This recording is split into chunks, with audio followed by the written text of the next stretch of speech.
እኔ ስለዚያ ሌላ እውነት ስለ እውነተኛ ህላዌ ምንም የማላውቅ ነበርኩ። በመሆኔም ነበር እነዚያ አሳች አታላዮች እኩይ ከየት መጣ? እግዚአብሔር በአካላዊ ቅርጽ ይወሰናልን? ጸጉሮቹና ጥፍሮቹንም ያበቅላልን? እንዲሁም እነዚያ በአንድ ጊዜ ብዙ ሚስቶችን ያገቡ ሰዎችንም የገደሉና ፍጥሯን እንስሳትን የሚሰዉ አበው እንደ ጻድቃን ሊታዩ ይገባልን? የሚል ጥያቄያቸውን ሲያቀርቡልኝ አሳማኝነታቸውን መቀበሌ በእኔ አላዋቂነት በእነዚህ ነገሮች እጅግ ተረብሻለሁ። ከእውነት እያፈነገጥኩ ቢሆንም ቅሉ በራሴ እይታ ወደ እውነት እንደምገሰግስ ነበር የሚታየኝ። ምክንያቱም እኩይ ምንም እንዳልሆነና የመልካም ነገር ጉድለት መሆኑ ገና አላወቅኩኝም ነበር። በእርግጥ እኩይ ምንም ህላዌ የለውም። ይህንን እንዴት ማየት እችላለሁ? የአይኖች እይታ ከአካላዊ ነገሮች በላይ እያንዳንዱ ተጋርደዋል። የልቦናዬም አይኖች ከምናባዊ ህልሞች በላይ መስለቅ ተስኗቸዋል። እግዚአብሔርም መንፈስ መሆኑን አያውቅም ነበር። በወርድና በቁመት የሚለካ ክፍል የሌለው ህላዌ እንክብ የሌለው አድርጌ አልነበረም የማስበው። እያንዳንዱ እንክብ ከአጠቃላይ አንጻር ሲታይ ያነሰ ነውና እርሱ ወሰን አልባ እንክብ ከሆነም ያነሰ መሆን አለበት። ወሰን አልባ ከሆነ ከወሰን አልባነቱ ይልቅ በተወሰነ አይነት ቦታ በእነዚህ ክፍሎች ውስጥ ሲገኝ እንደ እርሱ በውስንነት መሆን አለበት። ስለዚህ እንደ መንፈስነቱና አምላክነቱ በሁሉም ስፍራ ሊገኝ አይችልም።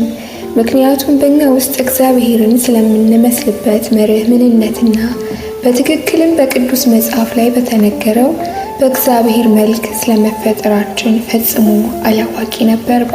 እንደ ሰው በልማድ ብያኔን ስለማያስተላልፈው ስለ ኃይሉ እግዚአብሔር ፍጹም ሕግ፣ ስለ እውነተኛ ውስጣዊ ጽድቅ እውቀት አልነበረኝም። በተለያዩ ቦታዎችና ጊዜዎች የሰው ልማዶች ለቦታዎችና ጊዜዎች ተስማሚነት ይኖራቸዋል።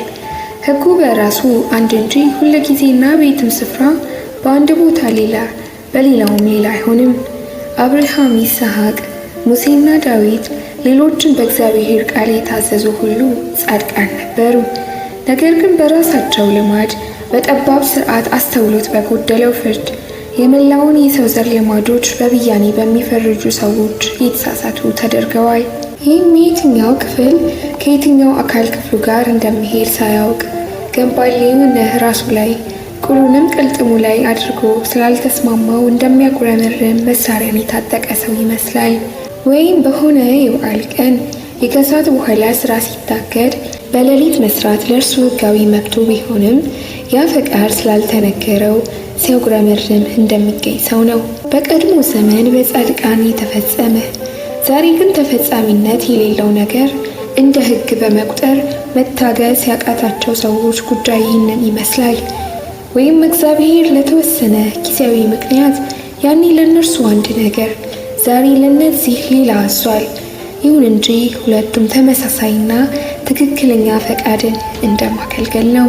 እነዚህ ሰዎች አንድ ሰው፣ አንድ ቀንና አንድ ቤት ለተለያዩ የቤተሰብ አባላት የተለያየ ነገር አግባብ ያለው መሆኑ እንዲሁም በአንድ ዘመን ህጋዊ ሊሆን የቻለው ነገር ግን ከጊዜ በኋላ ህገወጥ ሆኖ ሊገኝ መቻሉን እንዲሁም በአንድ ስፍራ የተፈቀደ ወይም የታዘዘ በሌላው በትክክል የተከለከለና የሚያስቆጣ ሆኖ ሊከለከል መቻሉን ሊያዩ ይገባል።